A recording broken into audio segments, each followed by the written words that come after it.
Kenapa kita kebaktian seminggu sekali? Karena bayarnya 10%. Kita orang Islam diajarin bersih sebelum sembahyang, cuci semuanya. Dengan dia bilang seperti itu 10% perpuluhan, bahwa itu yang berbicara adalah oknum yang suka berfoya-foya. Assalamualaikum warahmatullahi wabarakatuh. Jumpa lagi bersama saya di channel YouTube Ferdi Adi.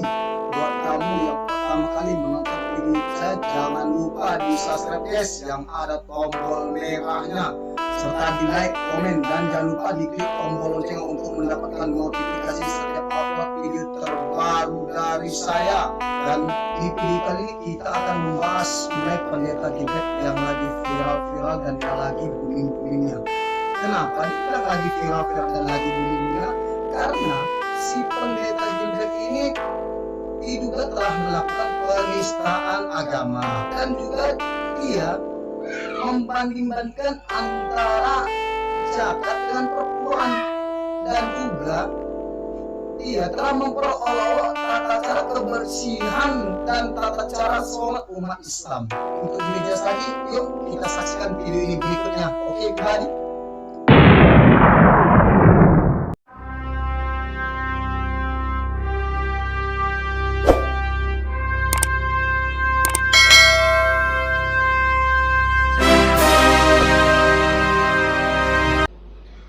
Ibadahnya cuma seminggu sekali. Saudara sepupu kita 5 kali. Kenapa kita kebaktian seminggu sekali? Tahu nggak kenapa? Karena bayarnya 10%. Itu berhubungan, saudara-saudara. Makanya saya tidak pernah tertarik perdebatan tentang perpuluhan. Orang kalau nggak mau bayar perpuluhan nggak apa-apa.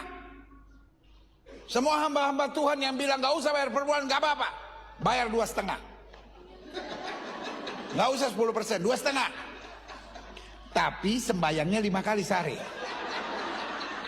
Iya dong, enak aja. Udah cuma 2,5 mau seminggu sekali. Beda kelas. Dari mana masuk gereja langsung masuk.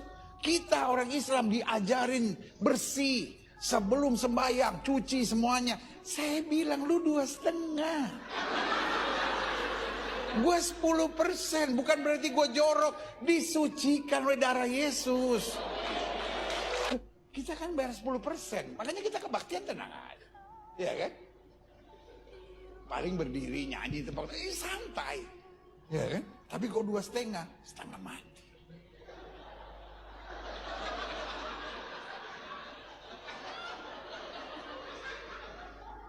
Yang paling berat terakhirnya mesti lipat kaki. Nggak semua orang bisa. Iya kan? Kaki mesti dilipat, ayah. Tapi ya udahlah 2,5.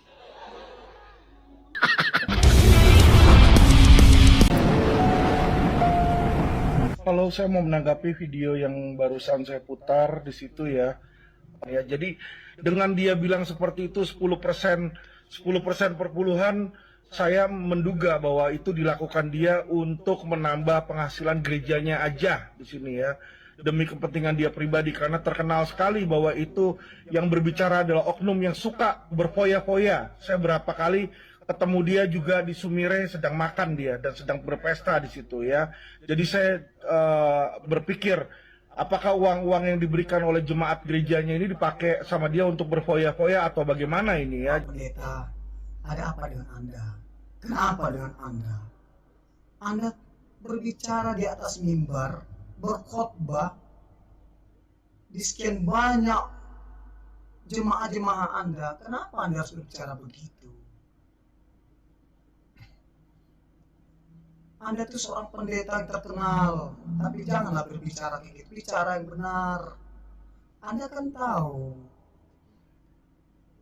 di Alkitab tuh berbuat baiklah kepada sesama, yang berarti jangan kita berbuat jahat, jangan kita menghina orang, jangan kita menyakiti perasaan orang lain. ini Anda telah menyakiti perasaan orang lain, itu agama orang lain, agama Islam. Tapi ya, Anda pun berbicara berkhotbah di depan jemaah Anda, berbicara soal zakat lagi, dan mengenai kebersihan umat Islam. Ya, umat Islam memang harus bersih, masuk ke masjid, sholat harus bersih, ambil wudhu. Kalau enggak sah.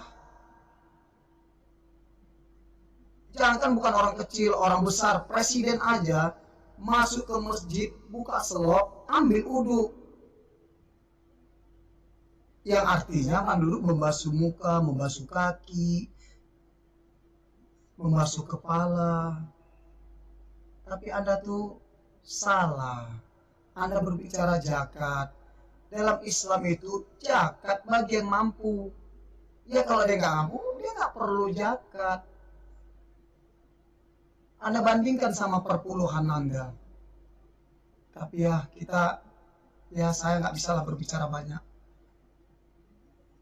Ya saya ya ada kurangnya juga kalau berbicara. Tapi ya kita serahkan sajalah sama Pak Ustadz Adi Hidayat yang lebih tahu. Assalamualaikum warahmatullahi wabarakatuh. Waalaikumsalam Alhamdulillahirabbil warahmatullahi alamin. wabarakatuh. Wassalatu wassalamu ala rasulillahil karim. Nabiyyina wa sayyidina Muhammadin wa ala alihi wa sahbihi ajma'in wa ba'd. Saudara-saudariku, apa kabar? Saya Adi Hidayat menyapa kembali teman-teman melalui channel YouTube Adi Hidayat Official. Alhamdulillah kita sangat bersyukur dianugerahi limpahan dan anugerah rahmat Allah Subhanahu wa taala yang bahkan telah mengantarkan kita pada momentum indah Idul Fitri 1445 Hijrah dalam nuansa berlebaran dan masih dalam suasana fitri itu. Perkenankan kami menegaskan kembali untuk mengucapkan selamat dan memohon maaf dari segala macam khilaf yang tentunya banyak sekali terjadi dan dilakukan. Semoga dengan permohonan maaf ini bisa melapangkan keadaan kita untuk saling berinteraksi dan menurunkan anugerah kasih sayang Allah Subhanahu wa taala yang menghimpun kita selalu dalam suasana harmoni. Teman-teman, di suasana Idul Fitri yang penuh dengan kebahagiaan, nostalgia, perjumpaan dengan keluarga itu tentu kita juga berupaya untuk selalu menambah wawasan, mendapatkan informasi baru yang dengan semua itu diharapkan muncul ide-ide cemerlang, langkah-langkah positif yang bisa memberikan gambaran kepada kita dan menginspirasi untuk menyusun berbagai macam kegiatan baik yang didedikasikan dalam konteks berkehidupan di masyarakat, bangsa, ataupun negara yang kita cintai ini, Indonesia. Dari sekian banyak informasi yang kita dapati, ada beberapa hal yang sangat menarik, khususnya bagi kita umat Islam, yaitu pada peristiwa yang baru-baru ini viral tentang khutbah Pendeta Gilbert Lumoindong yang disampaikan tentu terbatas di kalangan jemaat beliau. Tapi yang menjadi menarik bagi kita umat Islam dalam perbincangan ya atau penyampaian khutbah itu ada beberapa pengenalan tentang ibadah di Islam yang disinggung oleh beliau, dan itu tentunya satu hal yang menggembirakan untuk kita umat Islam. Untuk itu saya secara pribadi menyampaikan terima kasih Pendeta Gilbert karena sudah memperkenalkan tentang ajaran-ajaran di Islam di komunitas beliau ya khusus, sehingga teman-teman di Kristiani bisa mengenal setidaknya ya, tentang sholat, tentang zakat, berapa kali ditunaikan oleh umat Islam yang selama ini mungkin ada yang belum kenal atau belum terbayangkan tentang itu semua. Dan ini juga memberikan peluang kepada kita semua untuk semakin menggali, mencintai, dan mempraktekkan lebih baik dan lebih khusyuk lagi, khususnya tentang beberapa bagian dari ritual ibadah yang beliau sempat singgung di lingkungan jemaatnya. Teman-teman, ada 3 hal yang saya garis bawahi, saya catat dan menjadi menarik untuk kita ulas sehingga memberikan satu pemahaman yang utuh dan juga memberikan penguat serta motivasi bagi kita saat menunaikan ibadah. Dan itulah indahnya dalam Islam. Tidak ada satupun ibadah di dalam Islam, apalagi aspek akidah, keyakinan. Jadi ada akidah, keyakinan, keimanan, iman dulu, Setelah kita beriman pada Tuhan yang kita yakini, Allah Subhanahu wa taala, lalu nanti implementasi dari keyakinan itu muncul ibadah, kan? Sebagai konsekuensi. Nah, dari ibadah nanti implementasi ibadah itu value-nya dipraktekkan pada kehidupan sosial. Itu yang disebut muamalah. Jadi di kita itu ada aspek keyakinan, akidah namanya. Implementasi dari akidah itu ada ibadah, ya kan? Ibadah implementasinya ada muamalah. Jadi semuanya satu paket. Ketika yakin pada Tuhan, konsekuensinya menyembah Tuhan, lalu hasil dari standar keberhasilan ibadah ini kepada Tuhan yaitu bagaimana bisa dipraktekkan dalam konteks berkehidupan dengan makhluk Tuhan yang lain, baik dengan manusia, binatang, ataupun juga tumbuhan serta lingkungan-lingkungan kehidupan kita yang lain. Nah, 3 hal ini yang kami catat adalah 1 tentang sholat, kemudian yang kedua tentang zakat, serta keterkaitan sholat dengan zakat. Sebelum kita urai ini, kembali lagi kepada dasar tadi bahwa istimewanya dalam Islam, semua bagian baik terkait dengan aspek keyakinan, kemudian juga aspek ibadah, kemudian aspek muamalah, basicnya adalah pengetahuan. Dan menariknya, kita diminta untuk mempelajari ini sebelum dipraktekkan. Bahkan bertuhan pun pakai ilmu. Ya, ketika seseorang menetapkan Allah sebagai Tuhannya, lantas mengatakan asyhadu an la ilaha illallah wa asyhadu anna Muhammadar Rasulullah, itu menariknya Quran meminta kita untuk menghadirkan keyakinan paripurna, sehingga ketika kita bersyahadat itu diawali dengan basic keilmuan yang kuat. Kenapa Tuhannya harus Allah?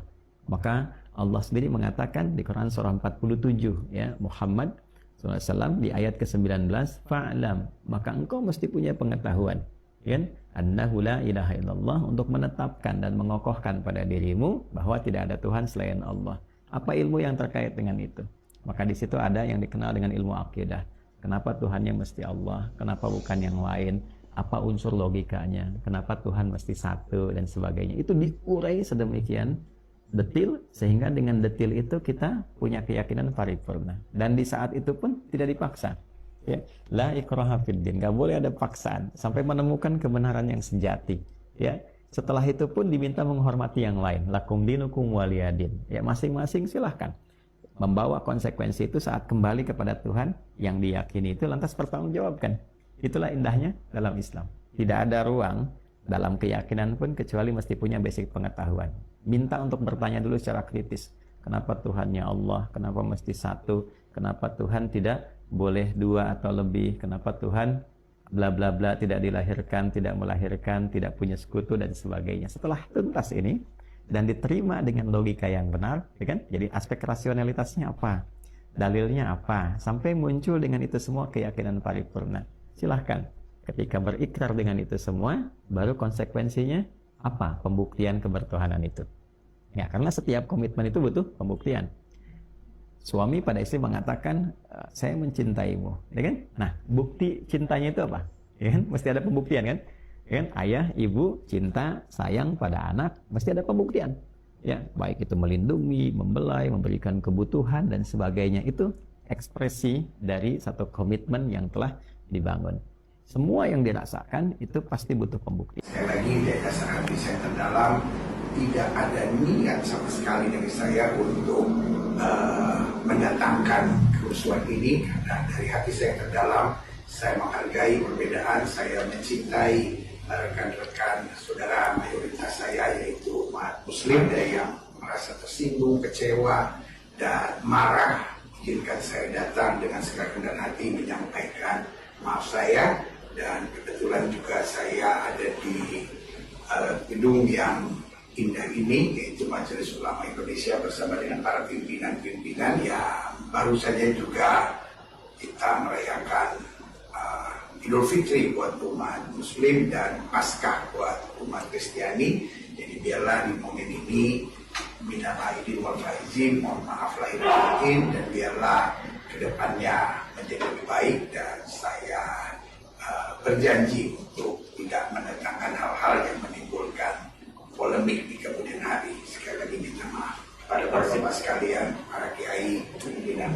Saya sebagai pimpinan MUI sudah menyampaikan penerima dan juga memberi maafnya Dan kita mari bangun ke depan persatuan dan kesatuan. Manusia itu makhluk khotawonisia, manusia itu bisa luput dan keliru. Dan sebaik kita orang yang berbuat salah adalah memperbaiki dan minta maaf. Makanya pendeta Gibek, kalau ngomong kuya di depan jemaahmu itu ya janganlah sembarang ngomong, karena mulutmu tuh harimaumu. Tengoklah, jadi begini kan jadinya kan. Ya kalau ente, kalau nggak ngerti agama orang lain itu janganlah dibahas. Jadi bumerang sendiri buat dirimu. Alhasil tengoklah, Anda dihujat, agamamu menghujatmu juga, apalagi agama Muslim, agama Islam lebih menghujatmu juga. Tapi ya udahlah, yang terjadi sudahlah, biarlah terjadi. Yang penting ya sebagai umat Islam ya telah memaafkan apa yang engkau lakukan. Dan ya tapi ya mungkin tetap ya hukumnya berlaku juga agar Anda mendapat efek jerahnya. Jangan mengomong itu lagi. Lakum dinukum waliyadin. Bagiku agamaku, ya bagimu agamamu. Oke guys, terima kasih banyak yang telah menonton video YouTube saya sampai selesai. Dan bagi teman-teman yang belum mensubscribe video YouTube saya, tolong bantu subscribe guys ya. Dan jika ada kata-kata saya dan tingkah laku saya serta duduk sila saya yang salah, ya saya mohon maaf guys, karena suatu kesalahan itu ada banyak pada diri saya dan kebenaran itu hanyalah milik Allah Subhanahu wa taala. Oke guys ya, saya ucapkan terima kasih banyak. Assalamualaikum warahmatullahi wabarakatuh.